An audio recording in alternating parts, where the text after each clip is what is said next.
एकदम authentic knowledge जो है हर सब्जेक्ट का, वो आपको कहीं मिलेगा तो वाइब्रेंट में मिलेगा। आजकल विजय सर बहुत वायरल हो रहे हैं।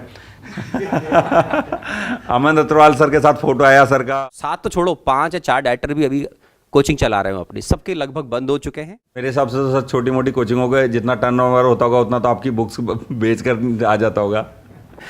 तो अगर आपको कमांडो ट्रेनिंग चाहिए तो कमांडो ट्रेनिंग तक हम जाएंगे, लेकिन हम स्टार्ट तो नीचे से ही करेंगे। पेरेंट्स के कहने पे धक्का देके कोटा आ गए, उन्होंने सोचा नहीं था, फिर भी वो आईटी में सेलेक्ट हो गए। एवरेज बिलो एवरेज बच्चे भी हमारी गाइडेंस में सेलेक्ट हुए हैं। तो हेलो बच्चों, आज मैं आपको मिलवाऊंगा वाइब्रेंट के सातों डायरेक्टर से। आई थिंक मैं भी यहाँ वाइब्रेंट में आता हूँ तो मुझे सातों कभी एक साथ नहीं मिले। आज मैं पहली बार आपको सातों से एक साथ बात कराऊंगा, सातों डायरेक्टर से एक साथ मिलाऊंगा और पूछेंगे हम बहुत सारे सवाल जो आप लोग कमेंट में मेरे से पूछते रहते हैं। तो सर आप सातों को एक साथ देखकर बड़ी खुशी हो रही है। तो एक बच्चों का बहुत बड़ा क्वेश्चन रहता है, तो क्या वाइब्रेंट के सातों डायरेक्टर बैचेज में पढ़ाते हैं? तो सर आप लोग बताइए, क्या आप सातों ही पढ़ाते हैं? क्योंकि कोटा में कोई भी एक भी कोचिंग ऐसी नहीं है जिसमें डायरेक्टर पढ़ाते हो मोस्टली, और वो भी पूरे डायरेक्टर। बिल्कुल, हम सातों ही लोग पढ़ाते हैं, है ना। एक्चुअली सभी लोग टीचिंग को लेके पैशनेट हैं। जी सर जी। मतलब एक तरीके से यूँ कह सकते हैं, बिना पढ़ाए ना हमारा खाना नहीं हजम होता। लिटरली है ऐसा। तो मुझे तो इनफैक्ट हो जाती थी, बदहजमी हो जाती थी संडेज को कई बार जब नहीं पढ़ाता था। तो एक्चुअली होता था ऐसा कोटा, मैंने ये नोटिस किया संडे को ही होती है। तो खैर सभी लोग अपने सब्जेक्ट को लेके पैशनेट हैं, टीचिंग को लेके पैशनेट हैं, और एक बड़ा सभी में प्रोफेशनलिज्म है कि भाई कुछ भी करें हम, बच्चे का टाइम नहीं वेस्ट होना चाहिए, बच्चे को जो रिक्वायर्ड है वो इनपुट्स हम दें, वो मटेरियल हम प्रोवाइड करें। तो जो है आप यूँ देख सकते हैं कि एक तरीके से बच्चे के लिए एक सर्वगुण संपन्न जो इंस्टीट्यूट है तो वो वाइब्रेंट है। एकदम एक्सपीरियंस्ड फैकल्टी जिन्होंने टॉपर्स को पढ़ाया हुआ है, जिन्होंने एवरेज बच्चों को ग्रूम किया हुआ है, और सब्जेक्ट का एकदम ऑथेंटिक नॉलेज जो है हर सब्जेक्ट का, वो आपको कहीं मिलेगा तो वाइब्रेंट में मिलेगा। जी, वैसे तो सर कोटा में जितने भी पुराने इंस्टीट्यूट है तो डायरेक्टर्स ने पढ़ाना छोड़ ही दिया है। आप लोगों की तो मेरे हिसाब से बुक्स भी बहुत फेमस है, तो पैसे कौड़ी की तो कोई कमी नहीं है। तो आप लोग भी मतलब पढ़ाने के लिए रख लेते किसी को, आपने नहीं किया ये कि आप खुद ही पढ़ा रहे हो सर? क्यों, मतलब खुद ही क्यों पढ़ा रहे हो सर? नहीं, ऐसा नहीं है कि अदर फैकल्टीज़ नहीं है यहाँ पर, लेकिन हम हर बैच के अंदर हमारा इन्वॉल्वमेंट होता है, हम खुद पढ़ाते हैं। हाँ, लेकिन ऐसा नहीं है कि डाउट सॉल्विंग के टीचर नहीं है, या कुछ बच्चों के डाउट्स क्लियर करने के लिए टीचर अलग से हैं, या कभी कोई बच्चों को प्रॉब्लम होती है उनके लिए कुछ एक्स्ट्रा क्लास लगवा देते हैं हम, तो उनके लिए टीचर्स रहते हैं। बट हाँ, हम जो ऑल 7 डायरेक्टर्स हैं उनका हर बैच के अंदर जो है इन्वॉल्वमेंट रहता है और हम उनके अंदर पढ़ाते हैं। मेरे हिसाब से तो सर छोटी मोटी कोचिंगों के जितना टर्नओवर होता होगा उतना तो आपकी बुक्स बेच कर आ जाता होगा। वो तो सही है, खैर बात आपकी। सर एक हर साल एक अफवाह उड़ती है कि आप लोग 2 इधर जा रहे हैं, 1 इधर जा रहे हैं, अलग हो गए हैं। तो हर साल ये अफवाह क्यों उड़ती है सर आप लोगों के लिए कि सर अलग हो गए या छोड़ रहे हैं, कहीं और जा रहे हैं? नहीं सर, देखो ये अफवाह हर साल क्यों उड़ती है, उसके पीछे आप कोटा का पूरा लास्ट 20 ईयर का रिकॉर्ड देखो। ये अकेला इंस्टीट्यूट है जिसके अंदर 7 डिफरेंट फैमिलीज़ के बच्चे एक साथ एक जगह पढ़ा रहे हैं। बाकी कहीं पर कोई एक डायरेक्टर है, केवल उनकी खुद की कंपनी है, या कहीं पर जो भाई हैं वो आपस में मिलके चला रहे हैं। ये अकेला इंस्टीट्यूट है कोटा का जिसके अंदर मैंने बोला 7 डिफरेंट फैमिलीज़ के जो है बच्चे पढ़ा रहे हैं यहाँ पर, हम खुद वो हैं। और जो खास बात है वो क्या होती है कि अगर आप पास्ट में देखेंगे तो इतनी स्टेबल टीम तो वास्तव में है ही नहीं। तो स्टेबल टीम को डिस्टेबलाइज करने के लिए कभी कभी कुछ लोग ऐसा करते हैं, लेकिन उनसे पूछो आप कि कोटा के अंदर कोई एक इंस्टीट्यूट का नाम बताओ जहाँ पर 7 तो छोड़ो, 5 या 4 डायरेक्टर भी अभी कोचिंग चला रहे हो अपनी, सबके लगभग बंद हो चुके हैं। जिन्होंने पहले ओपन किए थे हमको देखकर, या हमारे बाद में भी आए थे, कभी 7 कभी 5 डायरेक्टर से स्टार्ट किया था, बट मेरे हिसाब से सारे कोचिंग बंद हो गए। तो अकेला कोचिंग है जो पिछले 14 साल से लगातार चल रहा है, बिना किसी प्रॉब्लम के चल रहा है।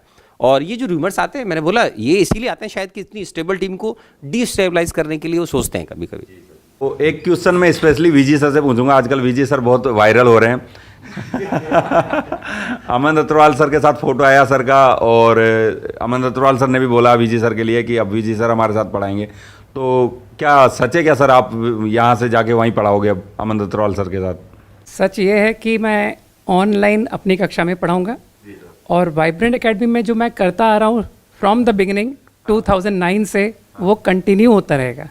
वो एज इट इज़ कंटिन्यू रहेगा। उस कमिटमेंट से मेरे इस जॉब पर कोई फ़र्क नहीं आने वाला है। तो अभी मैं आज ही क्लास लेकर के आया हूँ, है ना। अभी इस मार्च के मंथ में भी मैं जब से हॉलीडे से लौटा हूँ तब से डेली क्लास लेता हूँ।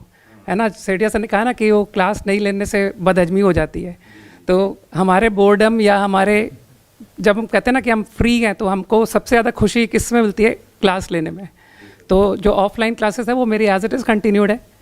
तो ऐसा कुछ भी नहीं है, मतलब जो बच्चे ऑनलाइन पढ़ना चाहते हैं वो मुझसे अपनी कक्षा में पढ़ सकते हैं, और जो भी बच्चे कोटा आकर पढ़ना चाहते हैं तो उनके लिए तो मेरे हिसाब से वाइब्रेंट एकेडमी से अच्छा कोई भी प्लेस नहीं है, और वहाँ पर मैं डेफिनेटली अवेलेबल हूँ। तो मतलब आप वाइब्रेंट एकेडमी में पढ़ा रहे sir offline? Definitely vibrant academy 2009 से हम लोगों ने मिल करके बनाया है। वाइब्रेंट एकेडमी हमारी जान है ना, तो वाइब्रेंट के लिए तो मैं हमेशा हूँ। नए बैच कब से स्टार्ट हो रहे हैं और उन बैच की क्या स्पेशलिटी है? नया बैच माइक्रो बैच के नाम से हमारा स्टार्ट हो रहा है 5 अप्रैल से, है ना जी। और ये जो बैच स्टार्ट हो रहा है बहुत ही स्पेशल बैच है, और इस बैच से काफ़ी रैंकर्स जो बच्चे हैं वो निकले हैं, जिसको आप रैंकर्स बैच भी कह सकते हैं जी सर। तो इसमें आपको थ्रू आउट 2 ईयर की हम ग्रूमिंग करेंगे, 11th एंड 12th, ठीक है। आपको पहले 11th का सिलेबस होगा, फिर 12th का सिलेबस होगा, और दीपावली के आसपास ये सिलेबस कंप्लीट हो जाता है। इसमें आपको एम्पल टेस्ट पेपर मिलते हैं और प्रैक्टिस टेस्ट मिलते हैं, तो आप बच्चों को एक अच्छे मतलब स्लो पेस से हम ग्रूमिंग करते हैं और जेनिथ पॉइंट तक ले जाते हैं, जो जेई एडवांस के प्रिपरेशन के लिए रिक्वायर्ड है जी सर।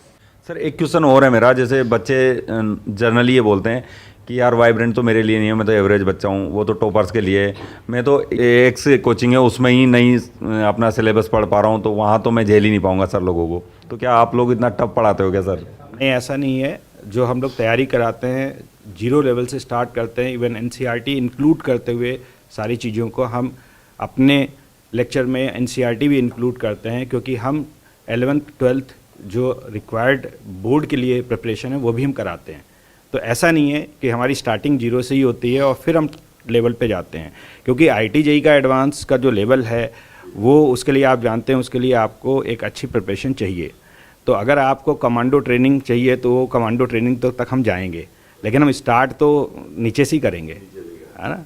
तो उसमें आप परेशान ना होइए, और आप अगर हमारे रिकॉर्ड देखिए तो एवरेज बच्चे भी अच्छा हमारे गाइडेंस में कर चुके हैं, जो सोचते नहीं थे कि हम आईटी में कभी सेलेक्ट हो सकते हैं।